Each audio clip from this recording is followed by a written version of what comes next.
नमस्कार दोस्तों, एक और शानदार वीडियो के साथ आप सभी को स्वागत है। आज के वीडियो में एक ऐसी सच्ची और दिल छू लेने वाली कहानी है, जो एक छोटे से गांव की होशियार और सपनों से भरी लड़की अंशु के संघर्ष, समाज की रूढ़िवादी सोच से लड़ाई और अपने गांव में बदलाव लाने की प्रेरणादायक यात्रा को दर्शाती है। यह कहानी हमें यह सोचने पर मजबूर करती है, क्या बेटियां अपने सपनों को सिर्फ इसलिए छोड़ दें क्योंकि वे लड़की हैं? यह कहानी न केवल अंशु के सपनों और संघर्ष की कहानी है, बल्कि यह एक समाज को झकझोर देने वाला संदेश भी है। बेटियां सिर्फ जिम्मेदारी नहीं होतीं, वे समाज के बदलाव की असली वजह होती हैं। उनके सपनों को पंख दीजिए, ताकि वे आपके और पूरे समाज के लिए नई उड़ान भर सकें। आइए, इस प्रेरक कहानी को और लोगों तक पहुंचाएं, ताकि हर बेटी को उसके सपनों को पूरा करने का अवसर मिले। गांव के एक छोटे से घर में अंशु रहती थी, जो हमेशा खुश रहती थी और पढ़ाई में होशियार थी। उसकी हंसी से घर में रौनक छाई रहती। माता पिता रमेश और सुनीता उस पर जान छिड़कते थे। अंशु का सपना था कि वह एक दिन डॉक्टर बने और अपने गांव के लोगों का इलाज करे। रमेश एक साधारण किसान थे और सुनीता घर संभालती थीं। दोनों ने अपनी बेटी के हर सपने को पंख देने की कोशिश की, लेकिन जैसे जैसे अंशु बड़ी होती गई, समाज और परंपराओं का बोझ उसके सपनों पर भारी पड़ने लगा। एक दिन कुछ रिश्तेदार घर आए। बातचीत के दौरान उन्होंने रमेश से कहा, अब लड़की जवान हो गई है, इसे ज्यादा आज़ादी मत दो। पढ़ाई लिखाई लड़कियों के लिए नहीं होती।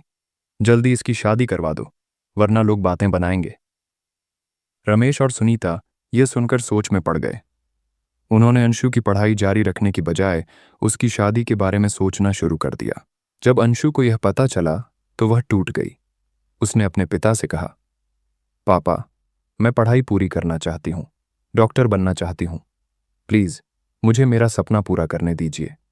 लेकिन रमेश ने ठंडी आवाज में कहा, हम जो कर रहे हैं वो तुम्हारे भले के लिए कर रहे हैं। लड़कियों का काम घर संभालना है। अंशु रात भर रोती रही। वह समझ नहीं पा रही थी कि जिन माता पिता ने उसे हर खुशी दी, वे अब उसके सपनों के खिलाफ क्यों हो गए। उसने अपनी माँ से भी पूछा, माँ, क्या मैं सिर्फ लड़की होने के कारण अपने सपने नहीं देख सकती? सुनीता ने कोई जवाब नहीं दिया, लेकिन उसकी आंखें नम हो गईं।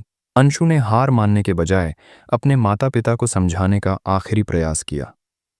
उसने अपने कमरे में बैठकर एक खत लिखा, प्यारे माँ पापा, आपने हमेशा मुझे सिखाया कि मेहनत और ईमानदारी से इंसान कुछ भी हासिल कर सकता है, लेकिन जब मेरी बारी आई तो आपने मुझे रोक दिया। क्या मेरी गलती सिर्फ इतनी है कि मैं लड़की हूं? मैं आपके फैसले का सम्मान करती हूं, लेकिन मुझे अपने सपनों को अलविदा कहना बहुत मुश्किल हो रहा है। आपसे एक आखिरी गुजारिश है, मुझे एक मौका दीजिए। अगर मैं असफल रही तो मैं खुद अपने सपनों को छोड़ दूंगी। आपकी बेटी अंशु। अगली सुबह रमेश और सुनीता ने वह खत पढ़ा। उनकी आंखें भर आईं। उन्हें एहसास हुआ कि वे अपनी बेटी के सपनों को कुचलकर बहुत बड़ी गलती कर रहे थे। रमेश ने अंशु को अपने पास बुलाया और कहा, तुमने हमें सही रास्ता दिखाया बेटी, हम तुम्हारे साथ हैं। अंशु ने माता पिता के सहयोग और अपनी मेहनत से मेडिकल एंट्रेंस परीक्षा पास कर ली। वह डॉक्टर बनी और अपने गांव में एक क्लिनिक खोला। गांव के हर घर में अब अंशु की कहानी सुनाई जाती है। वह न केवल अपने माता पिता के लिए गर्व का कारण बनी, बल्कि गांव की हर लड़की के लिए प्रेरणा भी बन गई। डॉक्टर बनने के बाद अंशु ने अपने गांव में एक क्लिनिक खोला। हर कोई उसकी मेहनत और लगन की सराहना कर रहा था। लेकिन कहानी यहां खत्म नहीं हुई थी। गांव में स्वास्थ्य सेवाओं की हालत बहुत खराब थी। लोग इलाज के लिए शहर जाने को मजबूर थे। कई बार तो समय पर इलाज न मिलने के कारण लोगों की जान भी चली जाती थी। अंशु ने ठान लिया कि वह इस स्थिति को बदलेगी। हालांकि अंशु का काम हर किसी को पसंद नहीं आ रहा था।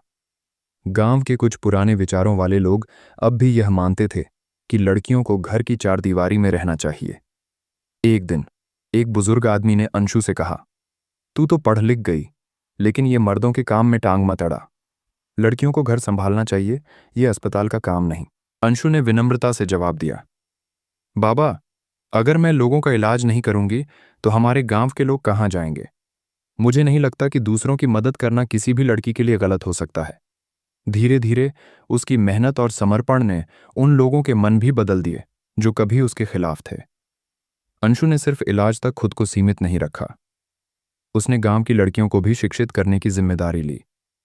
वह लड़कियों को प्रेरित करती थी कि वे भी अपने सपनों को पूरा करने के लिए मेहनत करें। उसने अपने क्लिनिक के साथ साथ गांव में एक छोटी लाइब्रेरी शुरू की। वहां लड़कियां पढ़ाई करतीं और अपनी मुश्किलों को अंशु से साझा करतीं।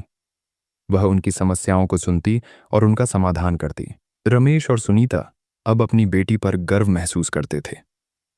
एक दिन रमेश ने गांव के चौपाल में कहा, मैंने एक वक्त पर अपनी बेटी को उसके सपनों से रोकने की गलती की थी, लेकिन आज मैं देखता हूं कि उसकी मेहनत ने न सिर्फ हमारी जिंदगी बदली बल्कि पूरे गांव को बदल दिया। अंशु ने अपने गांव को एक मिसाल बना दिया।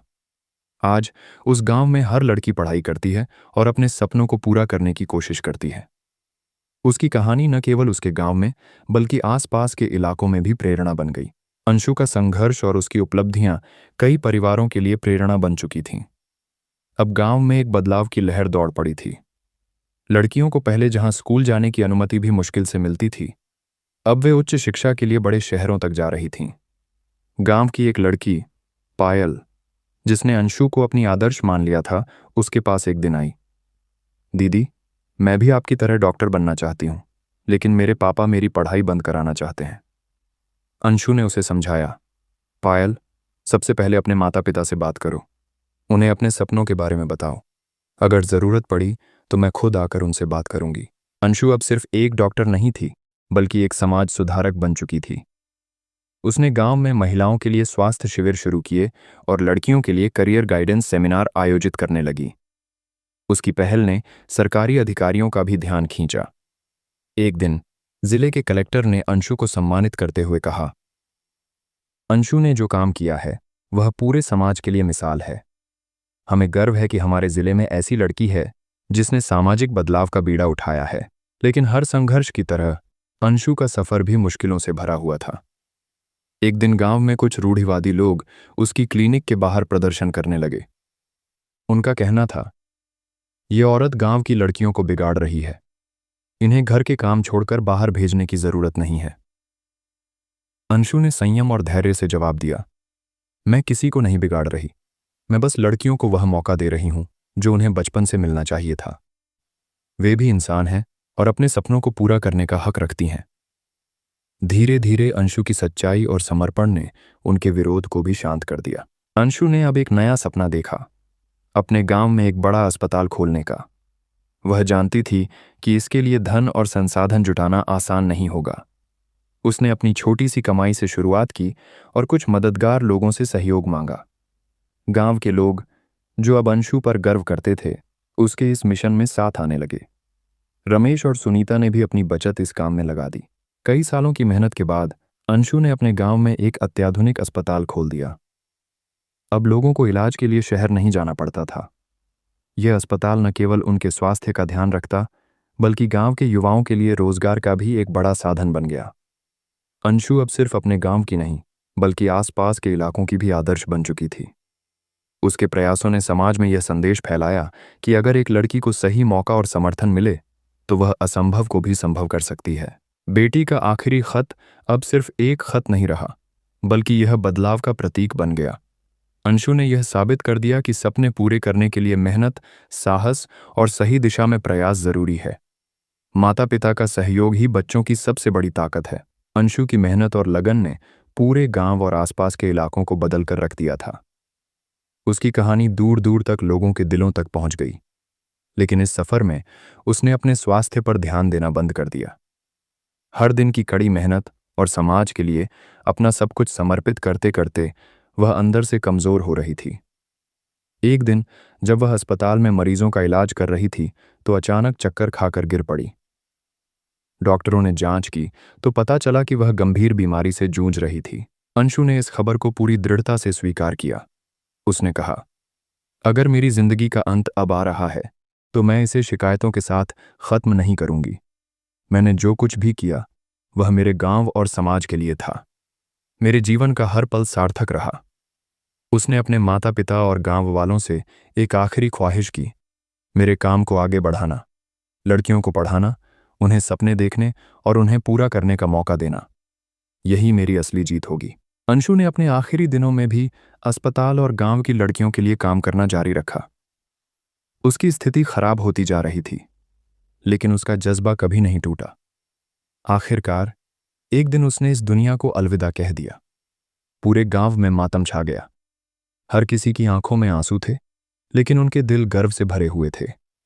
अंशु की अंतिम विदाई के बाद उसके माता पिता रमेश और सुनीता ने उसकी ख्वाहिश को पूरा करने का प्रण लिया।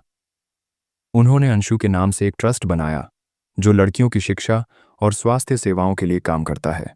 उसके अस्पताल को डॉ अंशु मेमोरियल हॉस्पिटल का नाम दिया गया। यह अस्पताल न केवल लोगों का इलाज करता, बल्कि अंशु के सपनों को भी जिंदा रखता। आज अंशु की कहानी सिर्फ उसके गांव तक सीमित नहीं है, वह एक राष्ट्रीय प्रेरणा बन गई है। उसके संघर्ष और समर्पण ने यह साबित कर दिया कि एक बेटी क्या कुछ नहीं कर सकती। उसका आखिरी खत अब हर माता पिता के लिए एक संदेश बन गया है। बेटियां घर की इज्जत ही नहीं, समाज की ताकत भी हैं। उन्हें सपनों को पूरा करने का हक दीजिए। अंशु की कहानी खत्म जरूर हुई, लेकिन उसका संदेश हमेशा के लिए अमर है।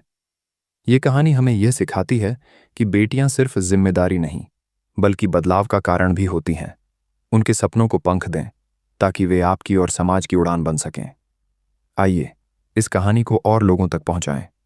यदि कहानी अच्छी लगी तो चैनल को सब्सक्राइब करें और ऐसी ही प्रेरणादायक कहानियों के लिए हम लोगों से जुड़े रहें। धन्यवाद।